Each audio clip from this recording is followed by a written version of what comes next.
ಅಣ್ಣ ನೀವು ಕೆಳಗಡೆ ಬನ್ನಿ, ಅಣ್ಣ ಕೆಳಗಡೆ ಬನ್ನಿ, ನೀವು ಬನ್ನಿ ಪರವಾಗಿಲ್ಲ. ನೀವು ಒಂದು ಸ್ವಲ್ಪ ಅವ್ರ ಜೊತೆಲೇ ಇರಿ ಇಬ್ರು, ನೀವು ಮಾತಾಡಿ ಅವರು ಮಾತಾಡಿ, ಇಬ್ರು ಮಾತಾಡಿ. ಹಾಂ ಮಾತಾಡಿ ಮಾತಾಡಿ. ಕಾರ್ಯಕ್ರಮದ ಬಗ್ಗೆ ಅವ್ರು ಕೊಡ್ತಾರೆ. ಹಾಂ ಫಸ್ಟ್ ಮಾತಾಡಿ, ಕಾರ್ಯಕ್ರಮದ ಬಗ್ಗೆ ಮಾತಾಡ್ಬಿಡಿ, ಆಮೇಲೆ ನೀವು ಮಾತಾಡಿ. ನೀವು ಬನ್ನಿ, ಈ ಕಡೆ ಬನ್ನಿ, ನೀವು ಈ ಕಡೆ ಸೈಡ್ ಚೇಂಜ್ ಆಗಿ. ಹಾಂ ಹಾಂ ಸರ್ ಒಂದು 2 ಮಿನಿಟ್ಸ್ನಲ್ಲಿ ಹೇಳಿ ಸರ್, ಎಲ್ಲ ತೊಗೊಂಡು. ಹಾಂ ಮಾತಾಡಿ ಸರ್, ಸ್ಟಾರ್ಟ್ ಮಾಡಿ ಸರ್.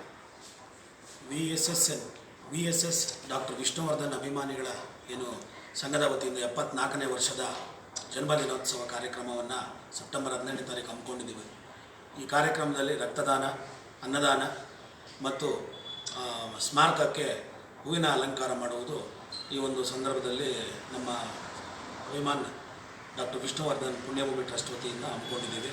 ಈ ಕಾರ್ಯಕ್ರಮಕ್ಕೆ ಎಲ್ಲ ರಾಜ್ಯದ ಮೂಲೆ ಮೂಲೆಯಿಂದ ಬರುವಂಥ ಅಭಿಮಾನಿಗಳು ಶಾಂತಿಯುತವಾಗಿ ಬಂದು ಡಾಕ್ಟರ್ ವಿಷ್ಣುವರ್ಧನ್ ರವರ ಸ್ಮಾರಕಕ್ಕೆ ಬಂದು ತಾವೆಲ್ಲರೂ ಜನ್ಮದಿನಾಚರಣೆ ಕಾರ್ಯಕ್ರಮದಲ್ಲಿ ಪಾಲ್ಗೊಂಡು ಯಶಸ್ವಿಗೊಳಿಸಬೇಕು ಅಂತ ಕೇಳ್ಕೊಳ್ತಾ ಇದ್ದೀನಿ. ನಾನು ಗೌರವಾಧ್ಯಕ್ಷ BY Ramesh, VSS doctor Vishnuvardhan ಅಭಿಮಾನಿ ಸಂಘದ ಗೌರವಾಧ್ಯಕ್ಷ. Okay, thank you sir. ನೀವು ಬನ್ನಿ, ನೀವು ಬನ್ನಿ. ಅಲ್ಲೇ ಇದೆ, ಅಲ್ಲಿ ಪಕ್ಕದಲ್ಲಿ ಸ್ವಲ್ಪ ಸ್ವಲ್ಪ ಈ ಕಡೆ ಸ್ವಲ್ಪ ಡೌನ್ ಮಾಡಿ ಅಣ್ಣ ಮೈಕ್. ಹಾಂ ಒಂದು 2 ಸ್ಟಾರ್ಟ್ ಮಾಡಿ ನಿಮಿಷ ಸರ್. ಮುಗಿಸಿ. ಇದೇ ನೀನು ಸ್ಟಾರ್ಟ್ ಮಾಡಿ. ಹಾಂ ಮಾತಾಡಿ. ನಮಸ್ತೆ ನಾಡಿನ ಡಾಕ್ಟರ್ ವಿಷ್ಣು ಅಭಿಮಾನಿಗಳಿಗೆ, ಕಲಾಭಿಮಾನಿಗಳಿಗೆ. ಇವತ್ತು ಅಭಿಮಾನ ಸ್ಟುಡಿಯೋದಲ್ಲಿ ಡಾಕ್ಟರ್ ವಿಷ್ಣುವರ್ಧನ್ ರವರ ಪುಣ್ಯಭೂಮಿ ಏನು ಜಾಗ ಇದೆ, 15 ವರ್ಷಗಳಿಂದ ನೆನೆಗುದಿಗೆ ಬಿದ್ದಿದೆ. ಮತ್ತು 10 ಗುಂಟೆ ಜಾಗದ ಬಗ್ಗೆ 7 ವರ್ಷಗಳಿಂದ ಹೋರಾಟ ಮಾಡ್ಕೊಂಡ್ಬಂದಿದ್ದೀವಿ. ಈ ಸರ್ಕಾರದ ಮುಖ್ಯಮಂತ್ರಿಗಳು, 5 ಜನ ಮುಖ್ಯಮಂತ್ರಿಗಳು, 6 ಜನ ಜಿಲ್ಲಾಧಿಕಾರಿಗಳು, ಎಲ್ರಿಗೂ ವಾರ್ತಾ ಪ್ರಸಾರ ಇಲಾಖೆ, ವಿಷ್ಣುವರ್ಧನ್ ಪ್ರತಿಷ್ಠಾನ, ಅಭಿಮಾನ ಸ್ಟುಡಿಯೋ ಮಾಲೀಕರ ಸಭೆ, ಎಷ್ಟು ದಾಖಲೆಗಳಿವೆ, ಎಷ್ಟು ನಾವು ಸುತ್ತಿದ್ದೀವಿ.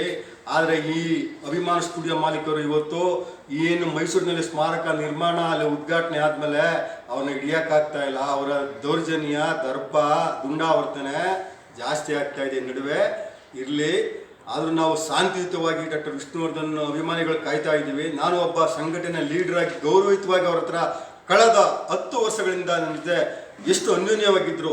ಆ ದಾನವಾಗಿ ಕೊಡ್ತೀನಿ ಅಂತ ಹೇಳಿದರು, 10 ಗುಂಟೆನ ಒಪ್ಪಿಗೆ ಪತ್ರ ಬರ್ಕೊಟ್ಟು DC ಎಲ್ಲ ಸರ್ವೆ ಮಾಡಿ ಸ್ಪಾಟ್ ಬಂದು ಎಲ್ಲ ರೆಕಾರ್ಡ್ ಇದೆ.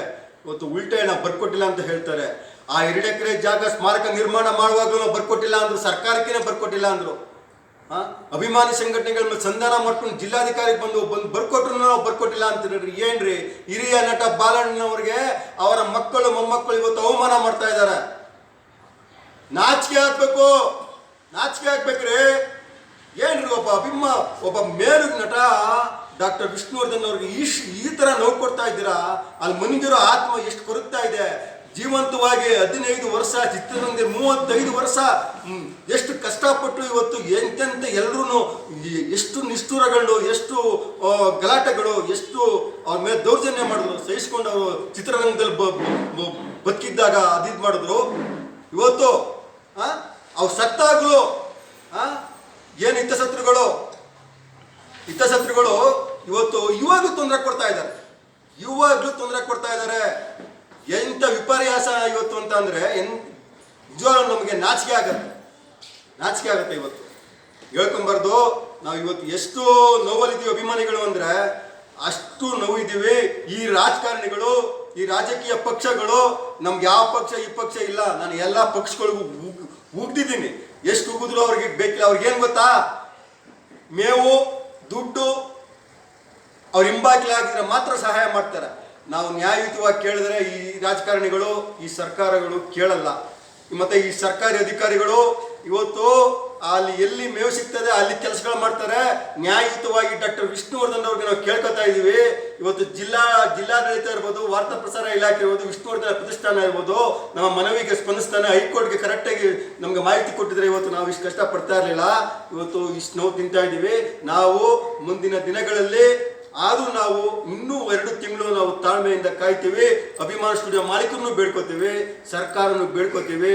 ಇವರೇನಾದರೂ ಈಗ ಮೊಂಡುತನ, ದುಂಡಾವರ್ತನೆ ಮಾಡಿದ್ರೆ ಪರಿಸ್ಥಿತಿ ಬೇರೆ ರೀತಿ ಇರುತ್ತೆ. ಅಲ್ಲಿ ಅಂತ್ಯ ಸಂಸ್ಕಾರ ಇದೆ, ಆತ್ಮನು ಕೊರಗ್ತಾ ಇದೆ, ಆ ಸಮಾಧಿ ಮಂಟಪನು ಕೊರಗ್ತಾ ಇದೆ. 15 ವರ್ಷ ಆಯಿತು, ಶೀತಲಾವಸ್ಥೆಯಲ್ಲಿ ಇದೆ. ಆ ದುರಸ್ತಿಗೆ ಪರ್ಮಿಷನ್ ಕೊಡೋಕ್ಕೆ ಈ ಸರ್ಕಾರಕ್ಕೆ ಯೋಗ್ಯತೆ ಇಲ್ಲ, ಈ ಅಭಿಮಾನ ಸ್ಟುಡಿಯೋ ಮಾಲೀಕರಿಗೆ ಯೋಗ್ಯತೆ ಇಲ್ಲ, ಆ ವಾರ್ತಾ ಪ್ರಸಾರ ಆಯುಕ್ತರಿಗೆ ಯೋಗ್ಯತೆ ಇಲ್ಲ. ಇನ್ಯಾವ ಕಲಾವಿದ್ರು ಮಾಡ್ತೀರಿ ನೀವು? ತಾರತಮ್ಯ ಮಾಡ್ತೀರಿ ಒಬ್ರಿಗೊಬ್ರು. ನಿಮ್ಗೆ ನಾಚಿಕ ಮಾನ ಮರ್ಯಾದೆ ಏನಿಲ್ವಾ? ನಿಮ್ಗೆ ಯೋಗ್ಯತೆ ಇದೆ ಅಧಿಕಾರಿಗಳಿಗೆ? ಜನಗಳ ದುಡ್ಡ್ರಿ ನಿಮ್ದು, ಜನಗಳ ದುಡ್ಡಲ್ಲಿ ನೀವು ಅಧಿಕಾರ ನಡೆಸ್ತಾ ಇರೋದು. ನಾವು ಕೇಳ್ತಾ ಇದೀವಿ, ಒಬ್ಬ ಸಾರ್ವಜನಿಕ ಆಸ್ತಿ ವಿಷ್ಣುವರ್ಧನ್ ಅವರು ಅವ್ರು ಕೆಲಸ ಮಾಡ್ಕೊಡಿ ಅಂತ. ದುರಸ್ತಿಗೆ ಪರ್ಮಿಷನ್ ಇಲ್ಲ, ಕೊಡಲ್ಲ ಅಂತೀರಾ. ನಾವು ಕಾರ್ಯಕ್ರಮ ಇವತ್ತು ಅಭಿಮಾನ ಮಾಡ್ಕೊಂಡು ದುಂಡಾವರ್ತನೆ ಮಾಡ್ತಾ ಇರೋದ್ರಿಂದ ನಾವು ಕಾರ್ಯಕ್ರಮ ಮುಗಿಲಿ ಅಂತ ತಾಳ್ಮೆಯಿಂದ, ಯಾವುದೇ ಗಲಾಟೆಗೆ ಅವಕಾಶ ಕೊಡಬಾರ್ದು ಅಂದ್ಬಿಟ್ಟು ಕಾರ್ಯಕ್ರಮ ಮುಗಿಲಿ. ನನಗೆ ಯಾರ ಪರ್ಮಿಷನ್ ಬೇಡ, ನಮ್ಮ ಟ್ರಸ್ಟ್ ವತಿಯಿಂದ ನಾನೇ ಅಲ್ಲಿ ನೇರವಾಗಿ ಅಭಿಮಾನಿಗಳ ಕರೆ ಕೊಡ್ತೀನಿ, ವೆಲ್ಡಿಂಗ್ ಮಾಡಿಸ್ತೀನಿ. ಅದೇನು ಕೇಸ್ ಹಾಕತ್ತಾರೆ ಅಭಿಮಾನ ಸ್ಟುಡಿಯೋ ಮಾಲೀಕರು, ನನ್ನ ಮೇಲೆ ಕೇಸ್ ಹಾಕಲಿ. ನನಗೆ ಅವ್ರಿಗೆ ಆಡಿಯೋಗಳು ವಿಡಿಯೋಗಳು ಎಲ್ಲ ಹತ್ರ ರೆಕಾರ್ಡ್ ಮಾಡಿಕೊಂಡಿದ್ದೀನಿ. ಇಷ್ಟು ಮಾತಾಡಿರೋ ಇವೆಲ್ಲ ಸರಣಿ ಇರುತ್ತೆ, ಬಿಡ್ತೀನಿ. ನಿಮ್ಮ ಮಾನ ಮರ್ಯಾದೆ ಎಲ್ಲ ಸರ್ಕಾರಿ ಅಧಿಕಾರಿಗಳದ್ದು, ಸ್ಟುಡಿಯೋ ಮಾಲೀಕರು ನನ್ಗೆ ಗೊತ್ತು ಏನು ಮಾಡಬೇಕು ಅಂತ. ಇಷ್ಟು ಹೇಳಕ್ಕೆ ನಾನು ಇಷ್ಟಪಡ್ತೀನಿ ಮಾಧ್ಯಮದ